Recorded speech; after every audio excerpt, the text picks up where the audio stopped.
बेटा अॼु असां मासी नूरा जा हिसाब कंदासीं। मासी नूरा आई आहे असां वटि, चवे थी अब्बा मूंखे 300 ॿारनि खे चॉकलेट ॾियणा आहिनि। रमज़ान शरीफ़ आयो आहे, 300 ॿारनि खे चॉकलेट ॾियणा आहिनि। चॉकलेट जी हिकिड़े चॉकलेट जी क़ीमत आहे 2 रुपया। हिकिड़ो चॉकलेट घणे जो आहे? 2 रुपया। हाणे ॿुधाए त मां दुकान वारे खे घणा पैसा ॾियां? मां चवां मां हली आ ॿिए दर्जे में था हलूं, उहे तोखे ॿुधाईंदा।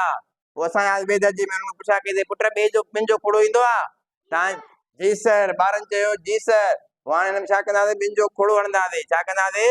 ॿिनि जो खोड़ो हणंदासीं त मासी नूरा जो हिसाब हल थी वेंदो। छा थी वेंदो? हल थी वेंदो।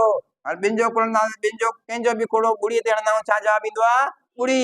कंहिंजो बि खोड़ो ॿुड़ीअ ते हणंदासीं छा जवाब ईंदो? ॿुड़ी। हाणे 1 ॾूं थींदो आहे 1 ते, या 2 0 त 0, 2 0 त 0।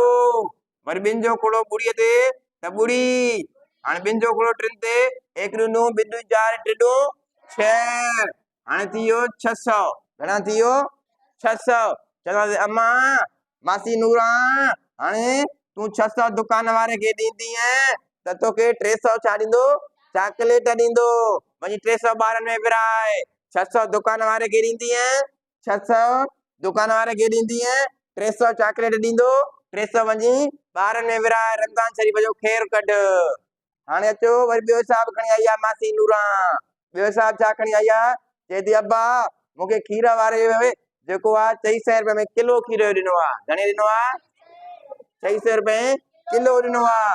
ॿुधायो त मूंखे ॿ पाव घणे जा ॾींदो? 2 पाव घणे जा ॾींदो?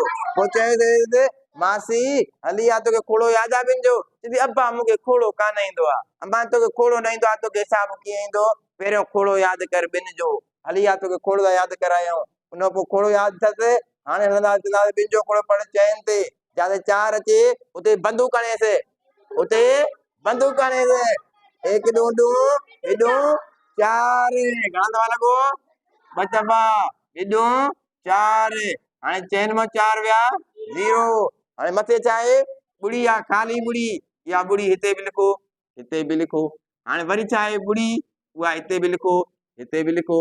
हाणे ॿियो अंक आहे? कोई बि न आहे। त तव्हां जवाब छा अची वियो? 200। चवंदासीं मासी नूरा तुंहिंजो जेको जवाब आयो आहे 200 रुपया। 200 रुपए में तोखे 2 पाव ॾींदो। 1 किलो में घणा हूंदा आहिनि? 4 पाव। 2 पाव तोखे ॾींदो 200 रुपए में, ऐं 4 पाव ॾींदो 400 रुपए में। वरी मासी नूरा आई आहे ॿियो हिसाब खणे। मासी नूरा आई आहे हिसाब खणी। चए थी अब्बा मूं वटि 500 रुपया। घणा? 500 रुपया आहिनि। हाणे मां 40 रुपयनि जी शइ वरिती आहे, सौदो वरितो आहे। छा घणे जो? 40 जो। हाणे दुकान वारो मूंखे घणा पैसा मोटाए ॾींदो? फुरे त न वियो मूंखे? हा कीअं कंदी? चऊं था ईअं सिख सिख, चऊं था सिख।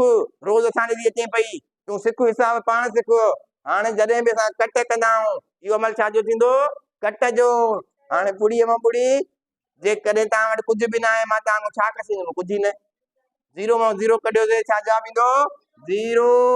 हाणे वरी हे आहे 0, माना मूं वटि कुझु बि न आहे। तव्हां चओ 4 रुपया ॾे, मां करे ॾींदुमि। पोइ पाड़े वारे खे चवंदुमि ओदा पाड़े वारा हेॾे आ हेॾे, मूंखे अलाह जे नाले ते रुपयो ॾे। अलाह जे नाले ते रुपयो ॾे। हिन खां मथां रुपयो, हिन घणा थी विया? 10 रुपया। हिन घणा थी विया? 10 मां 4 विया 6 रुपया। हाणे हिन वटि घणा बचा? 4 रुपया। हिन वटि घणा बचा? 4 रुपया। चइनि मां कुझु बि न वियो, छा बचो? साॻाई 4 रुपया। चइनि मां कुझु बि न, साॻाई 4 रुपया बचा न। 460 रुपयो जवाब अची वियो। छा अची वियो? 460 रुपयो। मासी नूरा कंदासीं दुकान वारो तो घणा ॾींदो? 460 रुपयो। तो सौदो घणे जो वरितो? ऐं पैसा घणा ॾिनई दुकान वारे खे? 500 रुपया दुकान वारे खे ॾिनई। 500 रुपया दुकान वारे खे ॾिनई। 40 जो सौदो वरितई, बकाया घणी थी? 460। वाह।